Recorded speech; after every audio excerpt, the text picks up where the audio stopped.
The lights of the Washington, D.C. courthouse glared harshly, bouncing off marble walls that had witnessed decades of trials, lies, and verdicts. But tonight felt different. This wasn't a criminal proceeding, at least not formally. It was a televised hearing that blurred the line between law and politics, truth and theater. Donald Trump sat at the center table, hands clenched, his face a carefully rehearsed mask of confidence. In front of him lay a thick binder stuffed with notes, talking points, and evidence his team had scrambled together. He was ready to spin yet another manufactured crisis, this time blaming immigration for America's supposed unraveling. Cameras rolled, capturing every twitch. The audience, both in the gallery and watching across the nation, leaned forward. Then the doors opened. Denzel Washington walked in, not as an actor, but as a witness, invited to speak on behalf of community leaders demanding accountability. He wasn't there to play a role, he was there to dismantle one. His calm presence contrasted sharply with Trump's jittery movements. Trump shot him a glance, half smirk, half sneer, like a boxer sizing up an opponent. Denzel didn't flinch. He simply took his seat, his tailored suit fitting like armor, his silence already louder than the former president's bombast. The chairman tapped the microphone. We will now hear testimony regarding the rhetoric fueling national division. Every eye turned. The stage was set. And everyone knew, this was no longer about politics.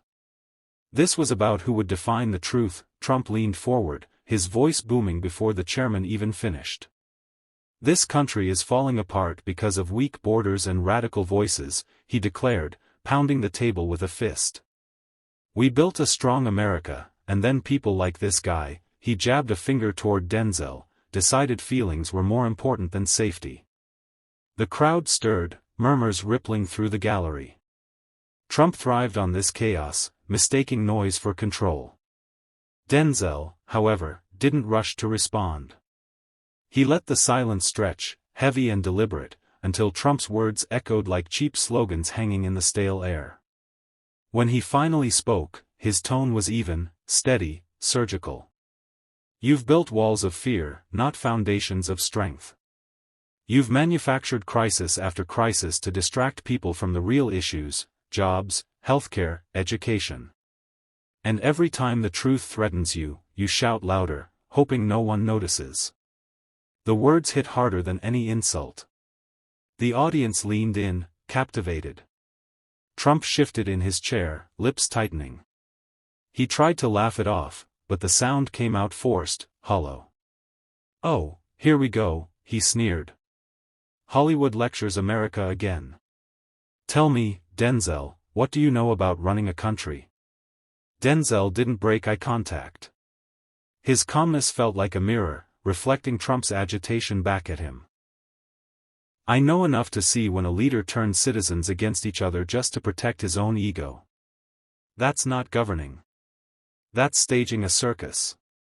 A few gasps and scattered applause broke the tension. For the first time that night, Trump's shoulders sagged, the mask cracking ever so slightly. The narrative he thought he controlled was slipping. The chairman tried to restore order, gavel tapping against the desk, but the energy in the room had already shifted. Trump's voice, once dominant, now carried a trace of desperation. He leaned back in his chair, gesturing wildly. You don't get it, Denzel. The American people are tired of weakness. They want strength. They want someone who isn't afraid to fight back. His words came fast, his tone sharp, but behind the bluster there was a crack in his confidence. Denzel sat perfectly still, his hands folded on the table. When he spoke, it was almost a whisper, yet every word landed like a hammer. Strength without justice is just intimidation.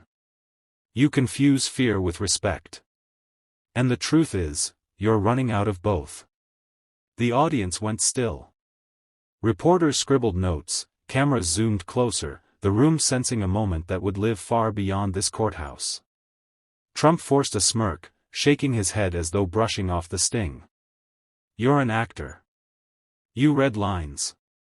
I've run the country. Denzel leaned forward slightly, his tone unwavering. And look where your lines have brought us: division, anger, violence in the streets. You call it leadership. I call it chaos. Real leadership doesn't light fires just to stand in front of the flames. The words hung in the air. Some in the crowd clapped softly, while others simply nodded, their eyes locked on Denzel's calm, deliberate stare. Trump's jaw clenched. He grabbed his binder and flipped through pages as though the answers might be hiding there. But no page could shield him from the fact that, in this moment, his opponent wasn't playing politics. He was speaking to the heart of a nation. Trump straightened in his chair, slamming the binder shut with a thud that echoed through the chamber. You don't speak for America, he barked, his face reddening. I built the strongest economy, the safest borders, the greatest military. You think a few clever words erase that? His voice cracked on the last phrase, betraying a flicker of strain. Denzel let the storm wash over him, his gaze steady, his posture unshaken. Then he leaned in, voice calm but cutting. No, I don't erase history, Mr. Trump. But I refuse to let you rewrite it. You speak of strength while communities bury their dead from violence you've inflamed. You talk about safety while children grow up fearing the very future you claim to protect. That's not leadership, it's a performance. And the act is wearing thin. The gallery erupted, half gasps, half applause. Trump tried to smirk, but his lips tightened into a grimace. For the first time, he seemed cornered, his usual arsenal of insults slipping from his grasp. He gestured toward the chairman, almost pleading. This is a setup. He's grandstanding. This is supposed to be about facts, not feelings. Denzel's reply was sharp, precise. The facts are simple: manufactured crises don't solve real problems. They distract, they divide, and they destroy. And while you've been busy selling fear, ordinary people have been carrying the real weight of this nation. His words were not shouted, yet they cut deeper than any raised voice could. Trump blinked rapidly, as though searching for a lifeline in a room that no longer bent to his will. The cameras stayed fixed, capturing the image of a man shrinking in the presence of calm, unflinching truth. The hearing room felt electric now, as if every breath carried the weight of history. Trump tapped his pen against the desk, each click sharper than the last. You don't know what it's like to have the whole world against you, he snapped, his voice cracking under the strain. I've been hunted, lied about, treated worse than any president in history. His words were meant to draw sympathy, but instead they rang with self-pity, echoing hollowly through the chamber. Denzel tilted his head slightly, studying him. When he spoke, his tone carried the patience of a man who had seen this performance before. You confuse accountability with persecution. The world isn't against you, Mr. Trump, the truth is. And the truth doesn't bend to your script. A hush fell. Even the reporters stopped typing for a moment. Trump shifted uncomfortably, tugging at his tie. His famous bravado was slipping, replaced by a visible restlessness. He tried to rally. You're just another celebrity trying to lecture real Americans. You don't understand their struggles. Denzel's eyes sharpened, his voice rising only slightly but carrying undeniable force. I grew up in neighborhoods where people worked 2 jobs and still couldn't make rent. I've seen communities gutted by neglect and left behind by the very leaders who promised to fight for them. Don't you dare tell me I don't understand. The difference is, I don't exploit their pain. I listen. And I carry it with me. The words landed heavy, not just on Trump but on the crowd. A ripple of applause swelled, louder this time, breaking through the tension. Trump's face tightened further, his fists clenching on the desk. For the first time, the so-called master of the stage looked like he had lost control of it. Trump pushed back from the table, his chair screeching against the marble floor. He stood abruptly, pointing a finger toward Denzel as if sheer volume could erase the sting of his words. You think you're better than me? You think you've got all the answers? People love me because I say what others are afraid to say. I fight for them. I am their voice. His shout reverberated, but it no longer commanded the room, it rattled it. Denzel remained seated, unflinching. His calmness in contrast to Trump's frenzy only magnified the imbalance. He clasped his hands, leaned slightly forward, and spoke evenly. No, Mr. Trump. You're not their voice, you're their echo. You repeat their fears back to them, louder, sharper, until they can't tell the difference between hope and hate. That's not leadership. That's manipulation. The words cut through the air like glass. The gallery stirred, whispers rising into applause that couldn't be contained. Even the chairman struggled to quiet the crowd. Trump's jaw tightened, his face flushed red, but his retort seemed stuck in his throat. He muttered, "Fake news. Hollywood tricks," but the phrases fell flat, swallowed by the weight of the moment. Denzel stood now, matching Trump's height but not his rage. His voice remained steady, resonant. You built walls, but walls eventually crack. You built crises, but crises eventually collapse. And tonight, people see it. They see you hitting a wall of your own making. His gaze swept across the cameras, locking in not just on Trump but on the millions watching at home. And they see the truth standing firm. Trump's hands trembled as he reached again for his binder, but it was useless. The narrative he once controlled was gone, shattered under the calm, deliberate force of words that carried more weight than any shouted slogan. The room's energy had shifted entirely. What began as Trump's stage had transformed into a reckoning, every camera capturing his unraveling and Denzel's resolve. Trump tried one last time to seize momentum. He leaned over the table, voice dropping into a growl. You talk about truth, but truth is whatever the people believe. And they believe me. The sentence hung heavy, an unguarded admission that rippled through the chamber. Journalists immediately leaned in, pens flying across notepads. Denzel raised his eyebrows slightly, then spoke with quiet precision. Truth isn't a campaign slogan you test in polls. Truth doesn't bend because you shout it louder. And if you think belief makes lies real, then you've already lost more than an election, you've lost the very meaning of leadership. The audience erupted, this time a full wave of applause, echoing off the walls. Trump's shoulders slumped, his lips pressed into a thin line. His famous defiance looked suddenly like exhaustion. Still, he tried to muster a retort, waving his hand dismissively. It's all theater, he muttered. All of it. Denzel didn't miss a beat. No, Mr. Trump. This isn't theater. This is accountability. And for once, you don't get to direct the script. The crowd roared, some rising to their feet. The chairman pounded his gavel, but the energy was beyond control now. Trump turned, his eyes darting between the cameras and the crowd, realizing he was no longer the star of the spectacle he had created. And at the center of it all stood Denzel, calm, resolute, and unshaken, embodying the very power Trump claimed to own, the voice of the people, not in rage, but in truth.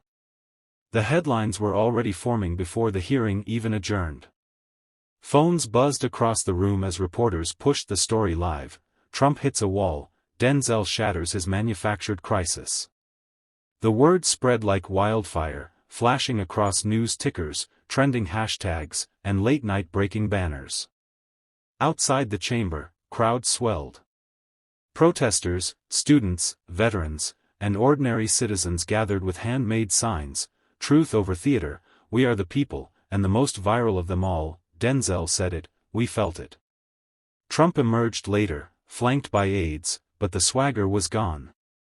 Cameras caught him brushing past questions, his jaw tight, his face pale under the weight of replayed soundbites. Every attempt to spin the confrontation sounded hollow next to the footage of Denzel standing calm, resolute, unshaken. Meanwhile, Denzel walked out not with a crowd of advisors, but with silence as his shield. His calmness spoke louder than any press release. When a reporter shouted, "Do you think you ended Trump's argument for good?" he simply turned, adjusted his glasses, and said, "I didn't end anything. The people did. I just refused to lie for comfort." That sentence detonated across America. It was clipped, looped, subtitled, and stitched into millions of feeds. The confrontation wasn't just politics anymore, it was a mirror. And America, for the first time in a long time, was staring at its reflection without filters. By the following morning, the confrontation had eclipsed every other headline in America. Networks replayed the footage in split-screen loops: Trump, red-faced and shouting, versus Denzel, composed and unwavering. Commentators couldn't stop dissecting the contrast: rage versus restraint, theater versus truth. Social media transformed the moment into a cultural earthquake. Memes, hashtags, and video edits stormed the platforms. One clip in particular, Denzel calmly saying, "Truth doesn't bend because you shout it louder," hit 50 million views within hours. It wasn't just politics, it was a line people whispered in workplaces, classrooms, and kitchen tables. At a university in Atlanta, students held a campus rally under the banner, "Accountability isn't theater." In Chicago, a muralist painted Denzel's silhouette on a brick wall with the words, "We are the people," arcing above it. Even abroad, newspapers framed the clash as "the moment Trump met his wall." Trump, meanwhile, scrambled. His team pushed talking points, calling Denzel a Hollywood activist and dismissing the confrontation as scripted drama. But the strategy backfired. Clips surfaced of Trump's own words admitting, "Truth is whatever the people believe," and the backlash sharpened. This wasn't just a loss in a debate. It was a fracture in Trump's ability to control the narrative. And for the first time, the silence in Denzel's calm presence proved more devastating than all of Trump's shouting combined. The final blow didn't come from the courtroom or the cameras, it came from the people. As the dust settled, millions of Americans were no longer just watching, they were acting. Town halls erupted with citizens quoting Denzel's words. Teachers used the debate in civics classes. Churches, community centers, and labor unions echoed the same phrase: "A manufactured crisis won't silence the truth." Trump tried to pivot, staging another rally to reclaim control. But even inside the arena, hecklers shouted, "We hit the wall with you, Trump." His usual dominance faltered. For the first time, he seemed small under the weight of his own words. Denzel never gloated. When pressed by reporters, he said only, "This isn't about me. It's about reminding power who it serves." That restraint, that refusal to play the same game, became the story's lasting imprint. Weeks later, history would mark this clash not as just another political spectacle, but as the moment when one man's fury crashed into the wall of truth, and broke. The crisis Trump built to manipulate the nation became his undoing, shattered not by louder voices, but by one calm insistence that dignity matters more than dominance. And in living rooms across America, families repeated Denzel's final words, "You can't outshout the truth. You can only stand in its way, and lose." This was never about shouting the loudest. It was about standing for truth when lies were dressed as leadership. Trump's wall wasn't built of bricks, it was built of fear. And tonight, Denzel proved that fear crumbles when confronted with courage. Remember this moment, because history already has.